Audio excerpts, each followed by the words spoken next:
Bossing, syempre may balak din po ako mag-college at magpatuloy dahil alam ko naman po na ang showbiz ay hindi forever.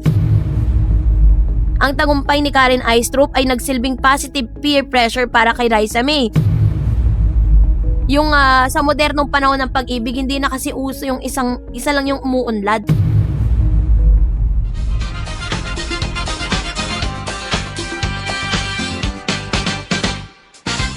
Aba, gano nga ba katotoo, Bossing Vic Soto, challenge itong si Raisa May Dizon bilang paghahanda sa kanyang future with Bimby Aquino. So, yan ang ating pag-uusapan. Stop the presses, Marites, Mariposa at Mariposa in training.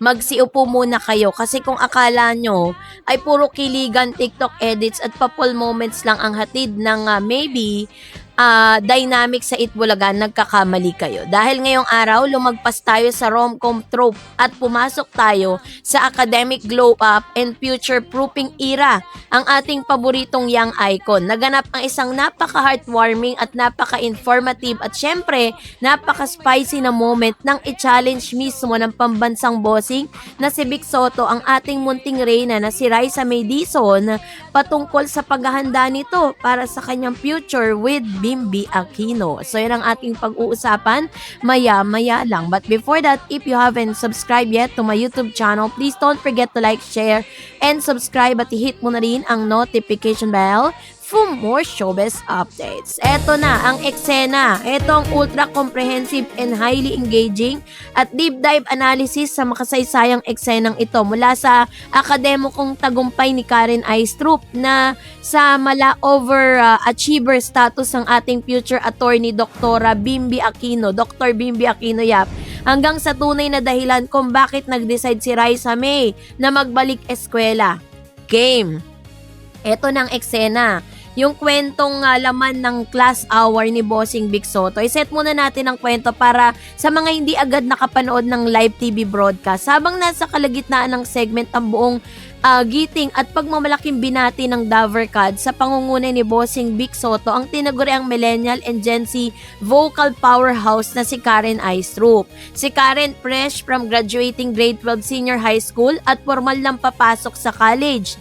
Isang napakalaking milestone para sa isang young artist na sabay na ipinagpapatuloy ang kanyang showbiz at ang kanyang edukasyon. Habang nagpupugay ang lahat kay Karen, biglang ibinaling ni Bossing Vic ang kanyang tingin at mikropono sa ating paboritong aling maliit na si Raisa May Dizon. Sabi ni Bossing, "Oy, ikaw Raisa, ano na, hanggang grade 12 ka na lang ba?" Sabi ni Raisa, nag-blush yung kanyang, nag-blush siya, diba? Pero determined. Bossing, syempre may balak din po ako mag-college at magpatuloy dahil alam ko naman po na ang showbiz ay hindi forever. At saka para pareho pa rin kaming degree holder ni Bim. O, diba?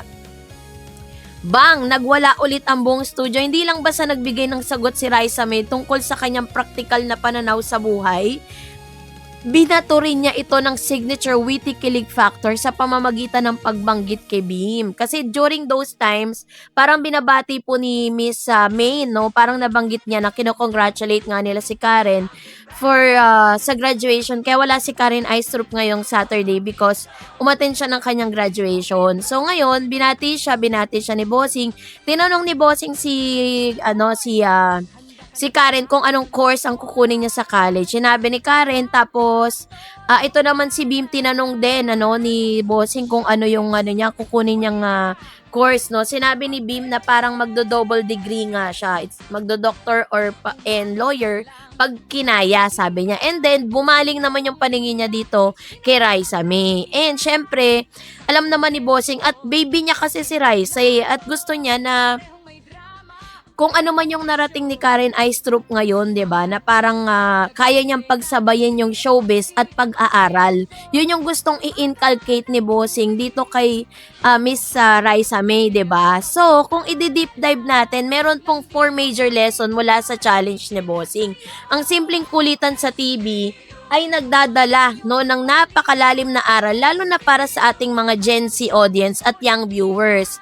So, sabi doon yung mga real talk commentaries na showbiz is not forever, which is true. Reality check, real talk, mula pa nung aling maliit days niya, saksi ang buong Pilipinas sa sipag ni Raisa May. Pero ang pahayag niyang showbiz is not forever ay nagpapakita ng kanyang extreme maturity. Ang reality sa mundo ng entertainment ay mabilis magbago ang hiling ng madla. Ang kasikatan ngayon ay pwedeng mag-fade bukas, 'di ba? Ang Gen Z perspective, hindi sapat ang clout o kasikatan lang, ang totoong security ay nagmumula sa kaalaman at degree na walang sino man ang makakakuha sa iyo kahit matapos man ang iyong kontrata sa TV show. So yun yung nais i-inculcate ni Bossing dito kay kay Raisa. The Bimbi standard, double degree ang kukunin niya, which is doctor in a lawyer era. Pag-usapan naman natin si Bim Aquino. Alam naman ng lahat kung gaano ka-articulate, katalino at kapinakalaki sa libro si Bim sa gabay ng kanyang mami na si Kris Aquino. Ang plano niyang kumuha ng double degree ay pinaghalong medicine at law ay hindi lang basta pangarap, 'di ba?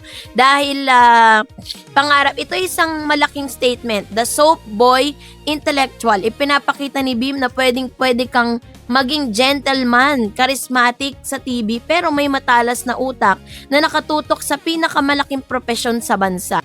So, siya po ay magsisilbing very inspiring no sa mga youth. Kapag ang isang katulad ni Bimbi nagpakita ng mataas na ambisyon sa pag-aaral, nahawa ang kanyang peers at viewers na magsumikap din sa eskwela, 'di ba? So, dahil dito, the peer influence done right. Si Karen bilang catalyst, kadalasan sa showbiz nagkakaroon ng hindi malusog na kompetisyon pero sa Itbulaga baligtad nang nangyari.